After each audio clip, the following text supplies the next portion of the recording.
sing in the street. Philadelphia,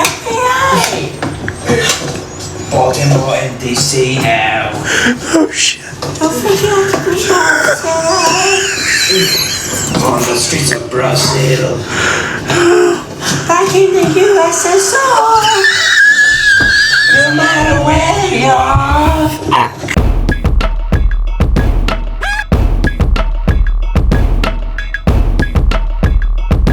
Welcome to the first podcast of 2025. I'm going to get into all kinds of stuff in this podcast. So I'm breaking down the Sick Boi video of Ren. I'm going to get into my professor in college. You know, when I say I didn't have him just one semester, I had him for 4 semesters, so 2 years. And we became very, very good friends. And he's still a good friend to this day. He's an accomplished writer. He's won awards. He was nominated for a Pulitzer Prize. And I'm going to get into a little bit of some of the conversations that we've had, you know, beyond my college years as of recent conversations. But let me get into this Ren video of Sick Boi. Ren, this guy is so much more layered than I think a lot of people realize. I think the people who are watching me, they understand and they realize how nuanced and layered he is. But this guy has a sense of humor as well. And when I was watching the Sick Boi video, I was noticing these little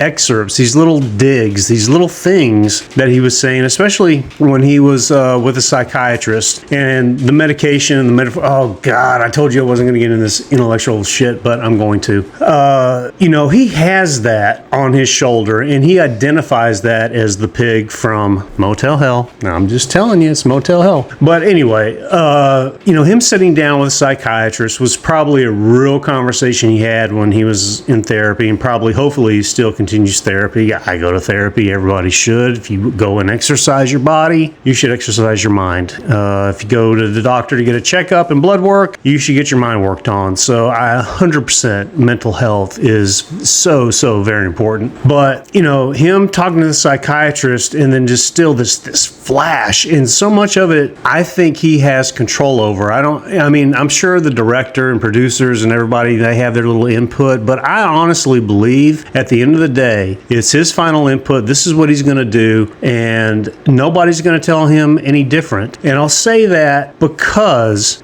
he did a little bit of a cover of The Verve, and I also talked about Nirvana when he did, when I said Nirvana was an influence that changed music. He did a little cover of Nirvana. So he's so multifaceted. And when, you know, I noticed that, and we'll get into the Nirvana stuff here in a second, his video, his street music, which I'm sure is going to be dope, but I mean, this song really just jabbed me, punched me, you know, gut punched me in so many different spaces. And I think, you know, the relatability of what he's been doing transcends. Oh, that sounds pretentious as fuck. So what I'm saying is he's so relatable to so many people, because especially as you become of age where, my knee hurts, my shoulder, my elbow, my neck, whatever.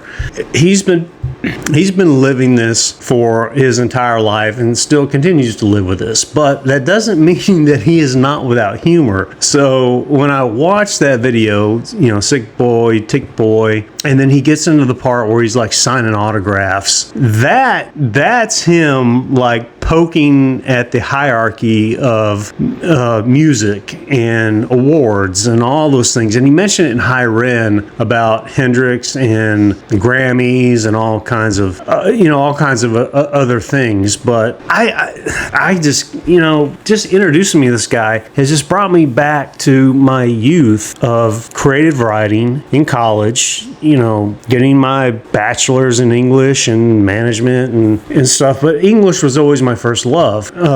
So the point I'm trying to get across is he is so multifaceted, so multi-layered that I think sometimes you miss, or some people miss, some of the nuances of what he's saying, because you cannot tell me that Ren does not have a good sense of humor, because I watched that video and that guy, he gets it. He really does. He has a little bit of self-deprecation. He's totally reflective of his life and the things he's gone through. And you don't sit in a hospital with your mom and, you know, friends and family and don't get something out of it more than just depression. You get comedy, you get introspection, you get humor, you get depression, you get struggles, you get all sorts of things. And he really does relate to all those, the five senses. Before I discovered Ren, I decided that I was going to write a play. And so I started writing. I wrote it for about 3 or 4 months, and I only showed it to 3 people. And I sent it to, I let my daughter see it. I said, Z, I wrote this as a play in 2 acts, maybe 3 acts. Tell me what you think. She read through the whole thing. She's like, oh my God, Dad, this is hilarious. This is so good. Because she's seen me do theater before. She's seen me do plays and things. And she's like, Dad, this is so good. This is so good. This is great. I'm like, okay. All right. So I got the younger age group. And then I showed it to Jess, who was, formerly from the Dave Jess Force podcast. Showed it to my ex-wife, Jess, and she was the same way. She was like, Dave, this is really, really funny. I want to know where this goes. This is so good. And I said, well, thank you. And then my last test was Niles, Mr. Pulitzer Prize winning author, nominated author. So I sent it to Niles and I said, hey, Niles, I wrote this play. It's not finished, but tell me what you think.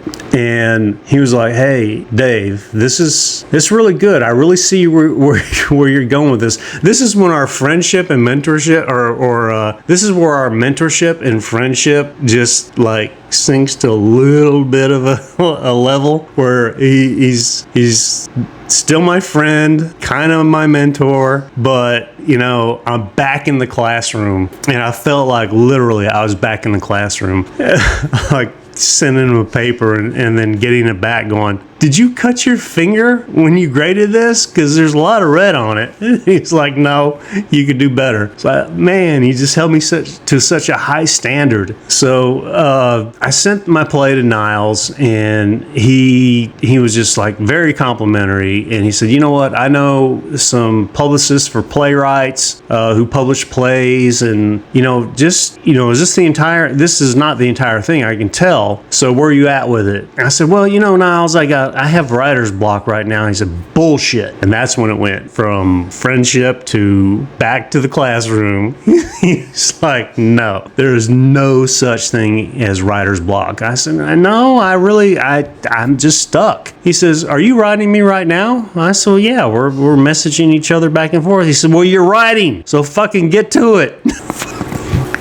How many teachers do you know after you've graduated college can just continue to mentor you and be just honest with you about the things that you write? I mean, when I was in his class for creative writing, I think it was the second term, Niles would write these beautiful stories, and they were beautiful, but he is so funny. He is stand-up Bill Burr, Dave Chappelle, hilariously funny. So he just kept getting rejection letters, and I used to go to his office all the time, and he'd post all his rejection letters all over his office, and it was like a madman, like Charles Manson. I said, Niles, what the are you doing, man? He's like, everybody who's rejected me is going to regret it. And I had a very honest, a young Dave to my professor. I said, Niles, can I give you a piece of advice? He's like, yeah. What do you got?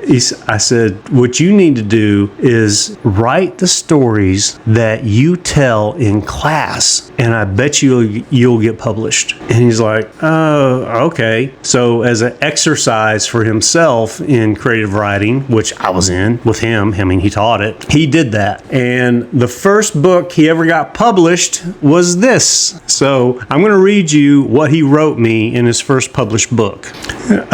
Hey Dave, thanks for your encouragement. You were the one who told me to write the stories that I told in class, so there they are. It was work, it was pain, but in the end, it worked. So don't tell me to do anything else. Niles Reddick.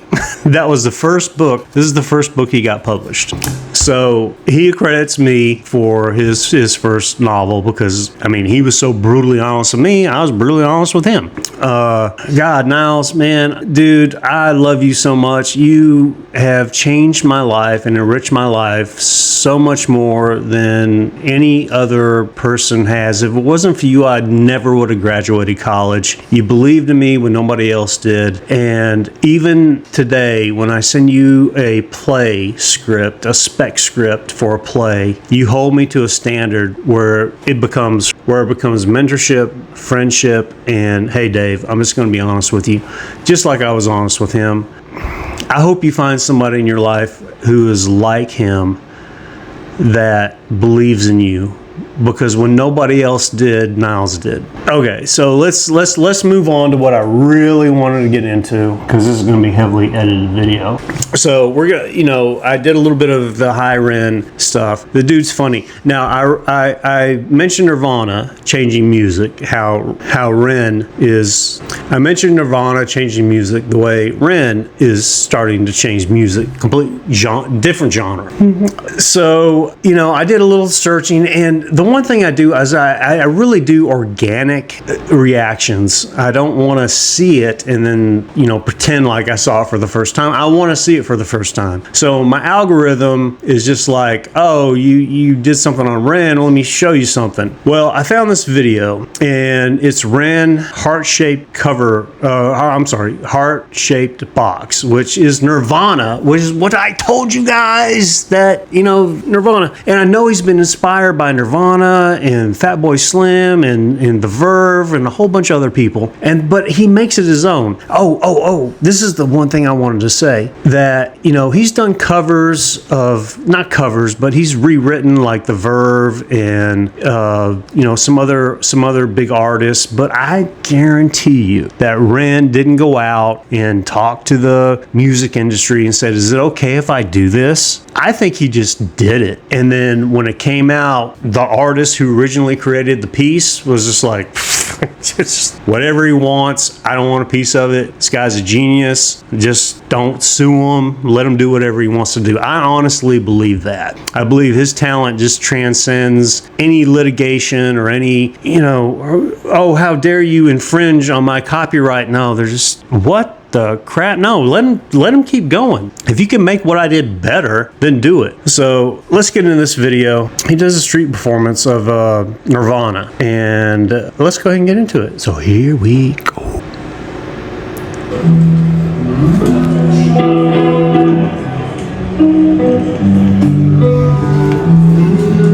I was once jacked like that too.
All right, dude.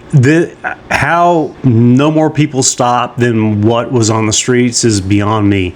God, I would love to see him in downtown Nashville. Nashville is the music city. There is music everywhere. He would stand out so much in Nashville, where they're singing songs in the bars, in the cowboy hat shops, cowboy booths, all this shit. And then you put this guy out here, Ren, in downtown Nashville, where this is like a big thing. He is going to stand out, even just singing Nirvana songs, which I just find the coolest shit in the world. It's just fascinating. But all right, so I'm going to continue on with this broadcast because there's something else I really wanted to get into, because I think it is like the funniest thing in the world. Oh, please don't do that.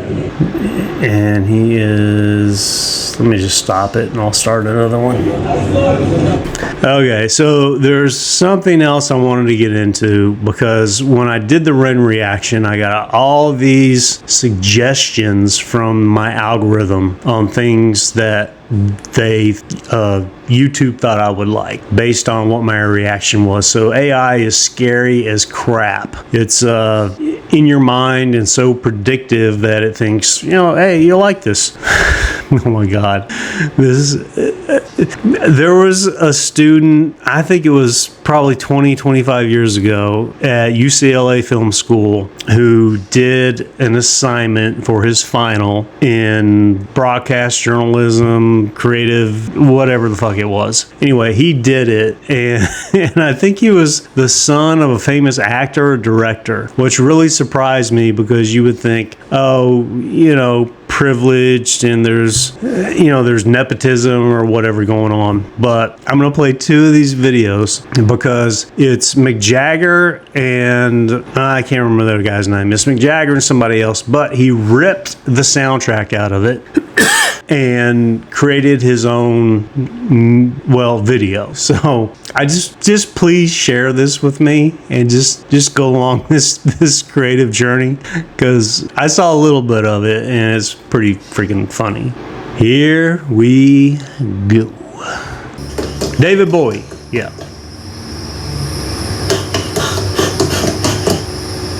Minus the music.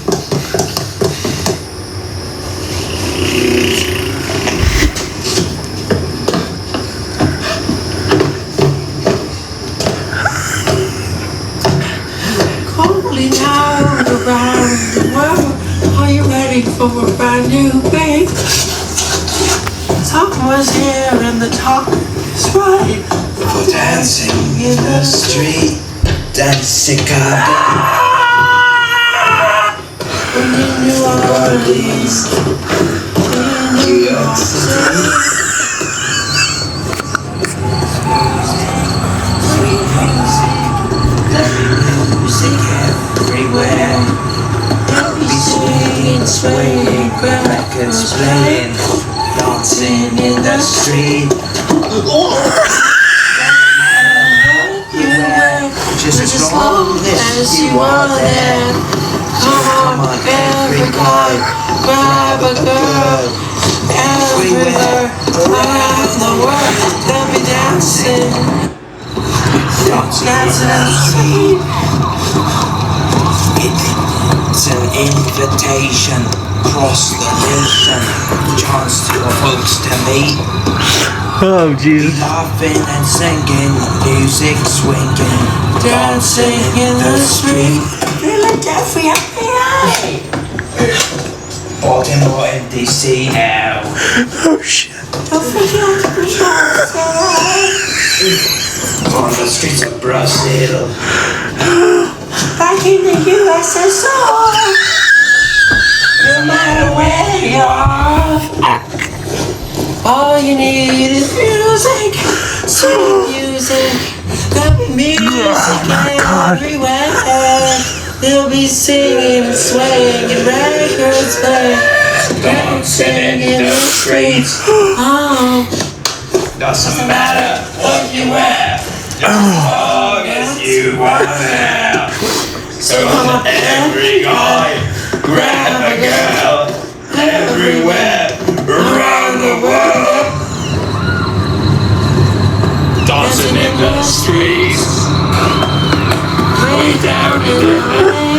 Shit. Every day, dancing in the street. Okay. Cross the China too. I'm sorry. Oh my God. Oh my God. That's the funniest thing in the world. Oh, I was going to do 2 of these videos because this is the first one that I saw. I saw like the first 10 seconds. I'm like, all right, I know what's going on. But then this is the first time I've actually seen the entire video, and there's another one, and I was gonna do it in this podcast, but I'm telling you, I can't. I'm about to throw up. It's so fucking funny. And I tell you what, if you want 6-pack abs, watch this, because my stomach is just really, I mean, there's 2-pack right here. There's 2.5 packs now, just from watching that video. Oh my God, that is so funny. Oh, so thank you. Just thanks for indulging me on this. It's not really part of the Ren journey, but it's still part of the creativity of the mind, where everybody perceives something differently. Just like Ren perceives things from his own experiences, this guy perceived things from his own, you know, just what his experiences were. I mean, he would have never made this. Oh my God. Oh shit, that is so fucking funny. Oh. All right. Anyway, guys, thank you so much for joining the podcast. Please like, subscribe, share the notification, all that crap. I was going to do another one on this. I just can't. I'll just wait for the next video because I'm about to throw up. That is so freaking funny. I love you guys. Thank you for joining in, and I will catch you on the next podcast. Oh, and Happy New Year's.